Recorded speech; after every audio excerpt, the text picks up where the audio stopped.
Hello friends, नमस्ते। एक बार फिर से आपका स्वागत है हमारे YouTube channel maths by VP Sharma में। और आज हम पढ़ने जा रहे हैं ज्यामिति। तो अपन शुरुआत करते हैं ज्यामिति। ज्यामिति को अपन बेसिक लेवल से स्टार्ट करेंगे और हार्ड लेवल तक पढ़ेंगे। सबसे पहले अपन पढ़ते हैं बिंदु। बिंदु एक, जैसे अपन किसी चीज़ को दर्शाते हैं तो बिंदु के माध्यम से दर्शाते हैं। जैसे अपन लोकेशन ट्रेस कर दर्शाते हैं तो भी बिंदु से दर्शाते हैं। तो बिंदु किसी स्थिति को बताता है। एक तो बिंदु क्या है? स्थिति। किसी भी चीज़ की स्थिति बिंदु बताता है। जैसे यहाँ से ये 1 मीटर है, यहाँ से 2 मीटर है, तो वे एक स्थिति को बताता है, सिचुएशन को बताता है, लोकेशन को बता रहा है। परंतु अपन इसको ऐसे परिभाषित नहीं कर सकते हैं। बिंदु, इसकी 3 चीज़ें होती है। ना तो इसकी लंबाई होती है, ना इसकी चौड़ाई होती है, और ना ही इसका कोई मोटाई होती है। ये तीनों चीज़ें, ना तो इसकी कोई त्रिज्या होती है। जैसे बिंदु रख दिया तो बिंदु की ना तो त्रिज्या होती है, ना लंबाई होती है, ना मोटाई होती है। तो ये होता है अपना बिंदु। इसके बाद में अपन पढ़ते हैं रेखाखंड। रेखाखंड, तो रेखाखंड दोस्तों देखो, दो बिंदुओं को मिलाने पर किसकी रचना होती है? रेखाखंड की रचना होती है।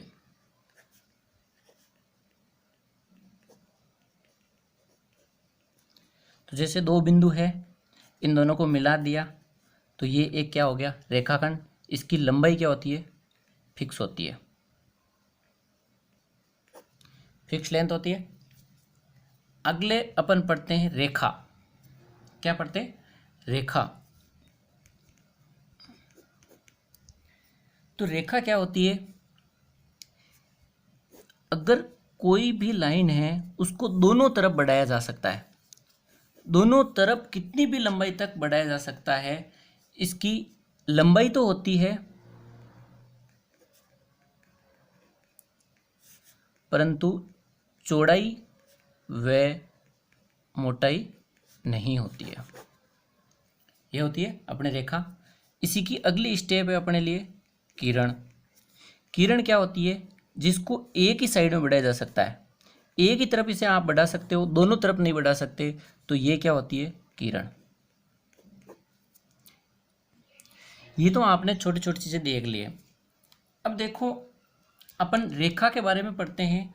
तो रेखा में क्या होता है? मेन चीज़ें होती है कि रेखा पर अनंत बिंदु होते हैं। रेखा पर कितने होते हैं? अनंत बिंदु होते हैं। आप इसको कहीं पर भी बिंदु अंकित कर सकते हो। दो अलग अलग बिंदुओं से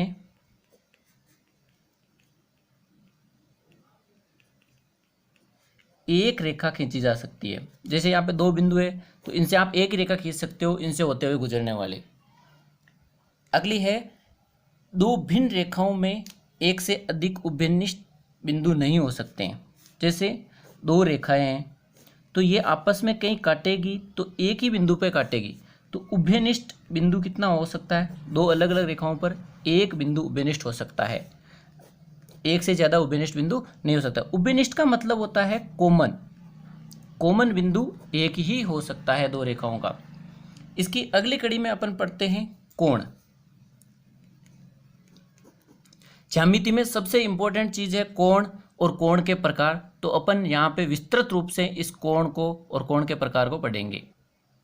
तो कोण की परिभाषा में अपन देखते हैं कि एक ही बिंदु से दो किरणें निकलती है तो वो किसका निर्माण करती है? कोण का निर्माण करती है। रेखा में एक चीज़ छूट गई थी, वो मैं बता देता हूँ। रेखाओं के प्रकार आप पढ़ते हो प्रतिच्छेदी रेखा। तो प्रतिच्छेदी रेखा क्या होती है? प्रतिच्छेदी रेखा होती है जब दो रेखाएं आपस में काटती है।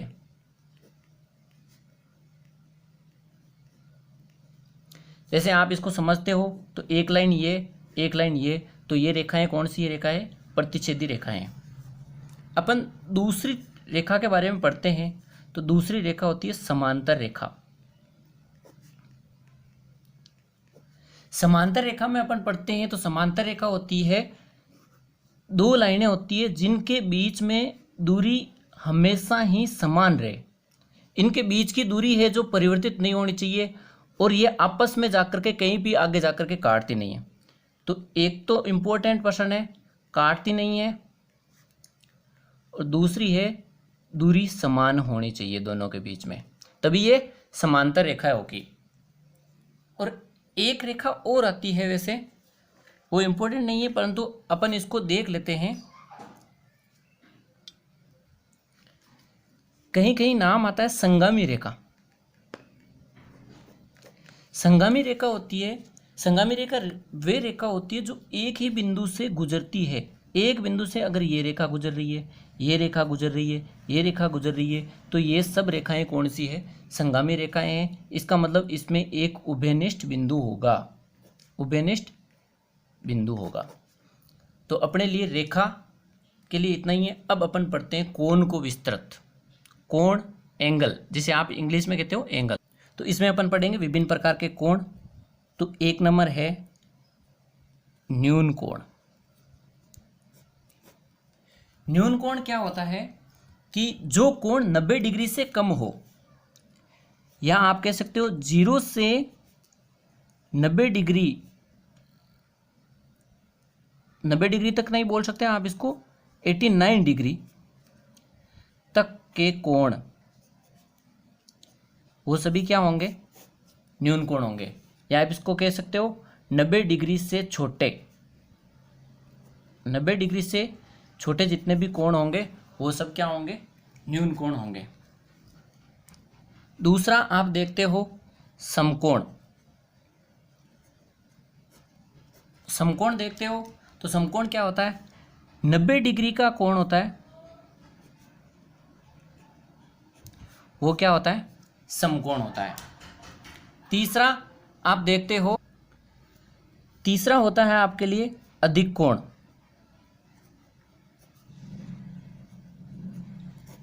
अधिक कोण कौन सा होता है? 90 डिग्री से तो बड़ा होना चाहिए परंतु 180 डिग्री से क्या होना चाहिए? छोटा। वो होगा आपके लिए अधिक कोण। अगला कोण आता है आपके लिए सरल कोण, या इसका दूसरा नाम भी है आपके लिए ऋजु कोण। सरल कोण वह कोण होता है जिसकी माप 180 डिग्री होती है।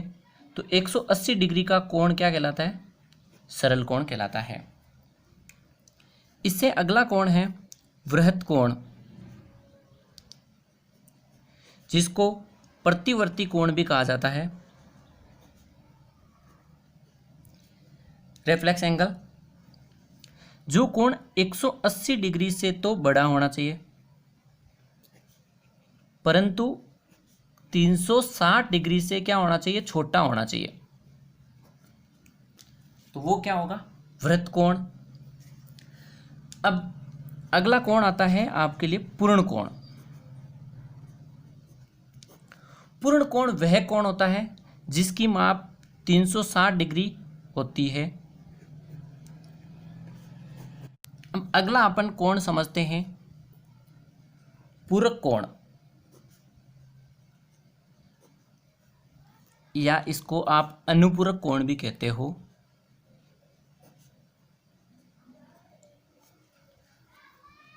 पूरक कोण वह दो कोण, याद रखना इस परिभाषा को, वह दो कोण जिनका योग 90 डिग्री हो, वे दोनों कोण क्या कहलाएंगे? पूरक कोण कहलाएंगे। अगर एक कोण आपके 30 डिग्री दे रखा है तो इसका पूरक कोण होगा आपके लिए 60 डिग्री, क्योंकि दोनों का योग क्या हो जाएगा? 90 हो जाएगा। एक कोण 45 डिग्री दे रखा है तो दूसरा इसका पूरक कोण क्या होगा? 45 डिग्री ही होगा। इससे अगला कोण है आपके लिए समपूरक कोण। 8 नंबर है समपूरक कोण। समपूरक कोण वह दो कोण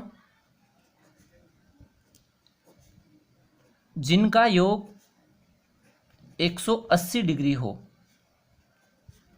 वे दोनों कोण कौन से होंगे? संपूरक कोण होंगे। जैसे आपको 130 डिग्री कोण दे रखा है तो इसका संपूरक कोण कौन सा होगा? 50 डिग्री होगा।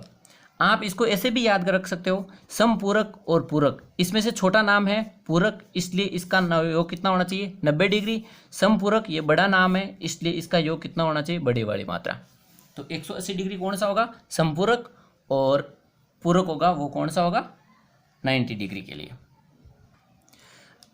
अगला कोण अपन पढ़ते हैं एकांतर कोण। ध्यान रखें ये सभी कोण ज्यामिति की दृष्टि से बहुत इंपॉर्टेंट है, इसीलिए मैं सभी कोणों को एक साथ में पढ़ा रहा हूँ। तो अपन ने पीछे देखा दो समांतर रेखाएं हैं और ये रेखा मान लीजिए प्रतिच्छेदी रेखा है। तो इसी में आपको एकांतर कोण देखते हैं। तो एकांतर कोण होते हैं, सबसे पहले एक आकृति का ध्यान रखें, जेड आकृति। जेड आकृति में जो कोण होंगे वो एकांतर कोण होंगे। इसका मतलब ये कोण और ये कोण दोनों कोण से होंगे। जेड आकृति में है या नहीं? देखो जेड आकृति में है, इसलिए ये कोण कौन से? एकांतर कोण है। आप इसको उल्टा जेड भी देख सकते हो, तो ये कोण और ये कोण दोनों क्या होंगे? एकांतर कोण होंगे। इसका मतलब मैं इसका नामकरण भी कर सकता हूँ, 1 नंबर, 2 नंबर, 3 नंबर, 4 नंबर। तो एकांतर कोण क्या होते हैं? दो समांतर रेखाओं को जब एक तिर्यक रेखा काटती है तो अंदर की ओर बने हुए जेड आकार के युग्म में बने हुए कोण कौन से होते हैं? एकांतर कोण होते हैं। तो कोण 1 व कोण 4, कोण का निशान ये होता है। तो कोण 1 और कोण 4 क्या है? एकांतर कोण है। कोण 2 व कोण 3 क्या है? एकांतर कोण है। एकांतर कोण युग्म में, इसलिए ये दोनों कोण एकांतर कोण क्या होते हैं? बराबर होते हैं। एकांतर कोण आपस में बराबर होते हैं। तो इसका मतलब कोण 1 किसके बराबर है? कोण 4 के बराबर है। कोण 2 किसके बराबर है? कोण 3 के बराबर है। अगला कोण है आपके लिए शीर्षाभिमुख कोण। शीर्षाभिमुख कोण, तो देखो शीर्षाभिमुख कोण कौन सा होता है? जब दो तिर्यक रेखाएं आपस में काटती है तो इनके आमने सामने के कोण होते हैं वो कौन से होते हैं? शीर्षाभिमुख कोण होते हैं। इसका मतलब 1 2 3 4, इसका मतलब 1 और 3 आपस में क्या है? शीर्षाभिमुख कोण है। 2 और 4 भी क्या है? आपस में शीर्षाभिमुख कोण है। तो आप इसको लिख सकते हो, कोण 1 व कोण 3 क्या है? शीर्षाभिमुख। और कोण 2 व कोण 4 क्या है? शीर्षाभिमुख है। और शीर्षाभिमुख कोण क्या होते हैं? बराबर होते हैं। शीर्षाभिमुख कोण और ये बराबर होते हैं, आपस में क्या होते हैं? बराबर होते हैं। अब अगला अपन पढ़ते हैं संगत कोण। क्या पढ़ते हैं? संगत कोण। संगत कोण क्या होता है?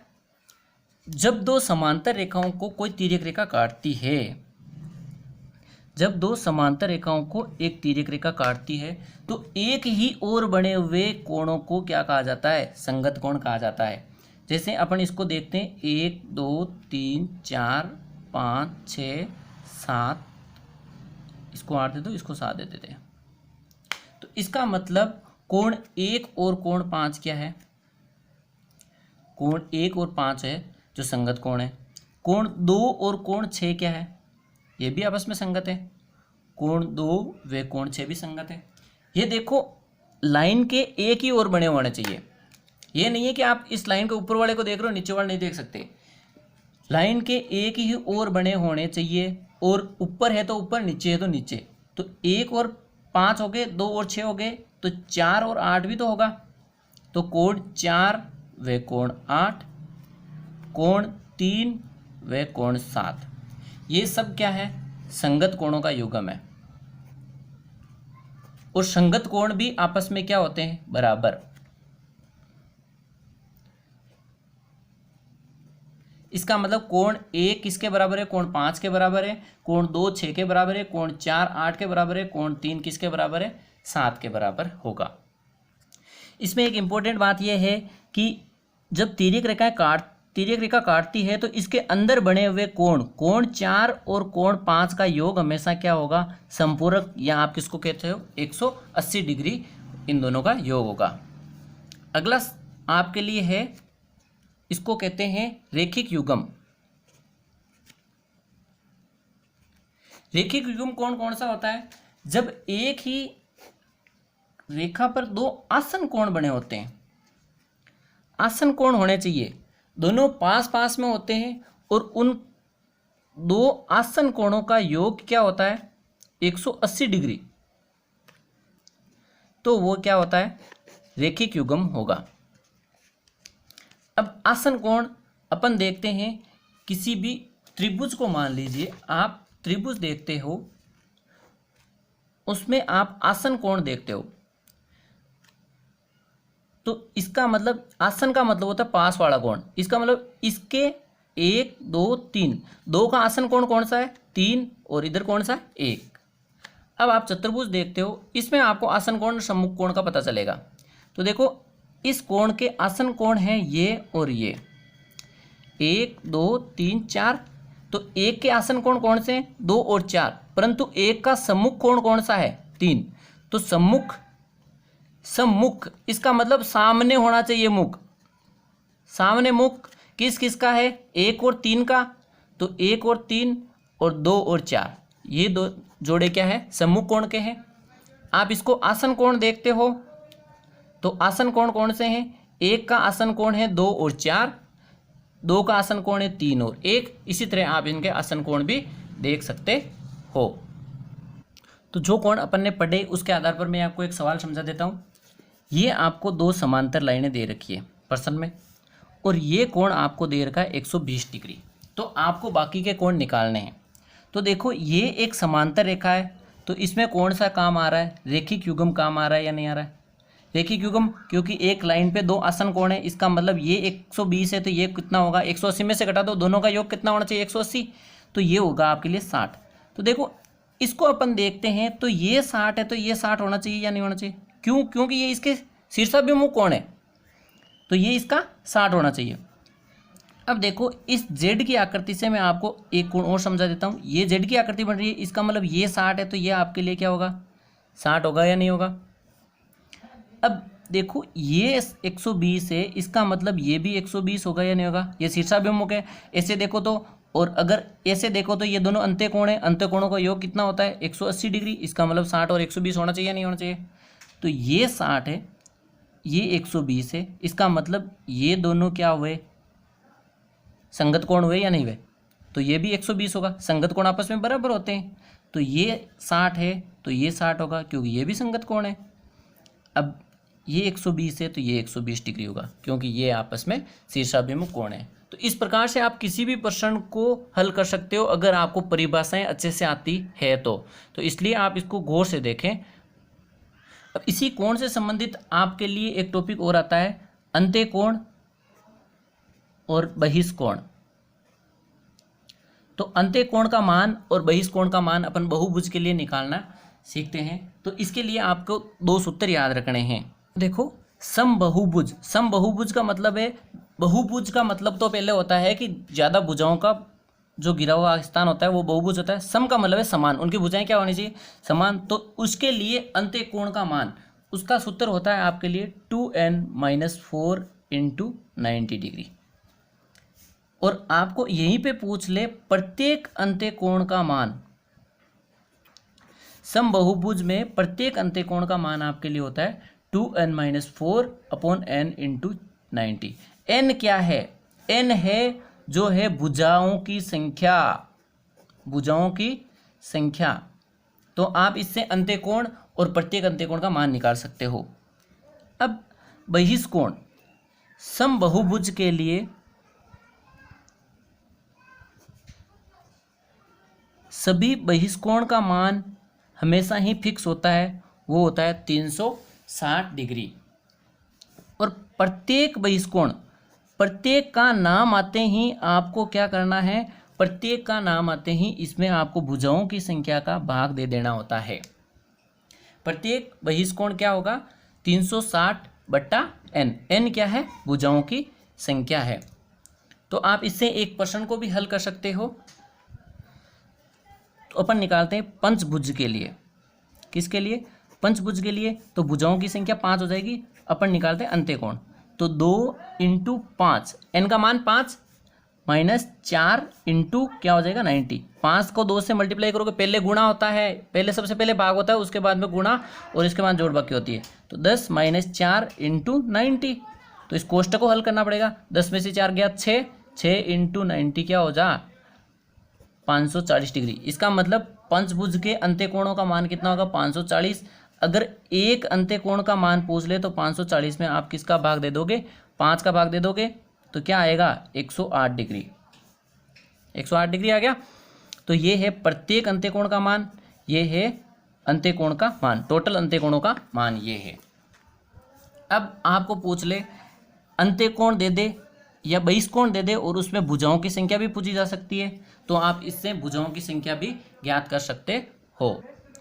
आपको अगला सवाल दे दिया जाता है, जैसे समबाहुभुज का प्रत्येक बहिष्कोण कितना दे रखा है 45 डिग्री दे रखा है, तो उसकी क्या ज्ञात करनी है, भुजा ज्ञात करनी है। तो प्रत्येक बहिष्कोण दे रखा है तो सूत्र वो ये वाला लगाना है। तो प्रत्येक बहिष्कोण का मान तो आपको दे दिया 45 डिग्री। 360/n, n आपके भुजाओं की संख्या है, तो n आपको ज्ञात करना है, तो n को आप इधर लेके आओगे और 45 यहाँ पे है, तो ये क्या आ जाएगा, भाग में आएगा या नहीं आएगा। तो 360/45 और इसमें भाग दोगे तो इसका मतलब भुजाएं कितनी आ रही है 8। इसका मतलब वो क्या है, अष्टभुज है। अगला एक बहुत ही इंपॉर्टेंट सवाल है, आपको कभी कभी विकिरणों की संख्या पूछी जाती है। समबाहुभुज में विकिरणों की संख्या ज्ञात करनी हो तो आपको एक सूत्र याद रखना है, n × n-3/2। n आपके लिए वही है भुजाओं की संख्या, n क्या है, भुजा। तो आपको पूछ लिया जाता है कि षटभुज में विकिरणों की संख्या बताओ, तो n की जगह क्या लिखोगे 6 -3 × 2। तो 6 इंटू क्या हो गया, 6 में से 3 घटाओगे तो 3 और बटा में क्या है 2। इसका मतलब इसमें भाग दोगे 3 बार, 3 × 9। इसका मतलब षटभुज में विकिरण कितने होंगे, 9 होंगे। तो दोस्तों ये था आपका ज्यामिति का पहला पार्ट। आशा करता हूँ कि आपको सब कुछ समझ में आया होगा। ज्यामिति का ये बेसिक लेवल है जो आपको हार्ड लेवल को समझने के लिए बहुत सहायता करेगा। तो आप इसको ध्यान से वीडियो को देखें, स्किप ना करें, स्टेप टू स्टेप देखते जाएं और आगे अपन मिलेंगे एडवांस ज्यामिति के साथ में। तब तक के लिए धन्यवाद। जय हिंद, जय भारत।